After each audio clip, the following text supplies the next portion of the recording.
रस्त्यातून जाताना गणपतीच्या मूर्ती दिसल्या की पाय आपोआप कार्यशाळेकडे वळतात आणि आपल्यातलं बालपण जागं होतं.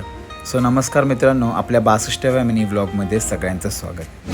तर आईने सकाळी नाश्त्याला बोईट मासे आणि कोलबी फ्राय केली होती. आणि तुम्हाला माहितीच आहे, आगरी कोळी लोकांमध्ये मच्छी आणि भाकरी हा नाश्ता किती फेमस आहे. मग निघालो कामाला जायला. आज खारकोपर स्टेशनला उतरलो होतो आणि सकाळच्या वातावरणाची वाईबच एकदम वेगळी आहे. आता जवळपास 2 वर्ष झाले असतील मी इकडेच कंटिन्यू उलव्यामध्ये दाढी आणि केस कापण्यासाठी येतो, कारण मला इकडचीच एकमेव कटिंग आवडते.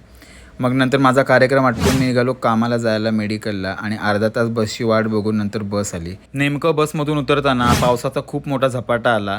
त्याच्यानंतर मला जाताना गणपतीची ही कार्यशाळा दिसली आणि मी एकटक अर्धा तास बघत बसलो होतो. मेडिकलच्या बाहेरचा पत्रा कट करायला एक माणूस आला होता, त्याचं काम चालू होतं. मग एकीकडे मी जेवून घेतलं आणि मी डॉक्टरांकडे गेलो टीटीचं इंजेक्शन मारायला, कारण मी कान टोचले होते. मग मॅडमला समोसा घेऊन गेलो. That's it.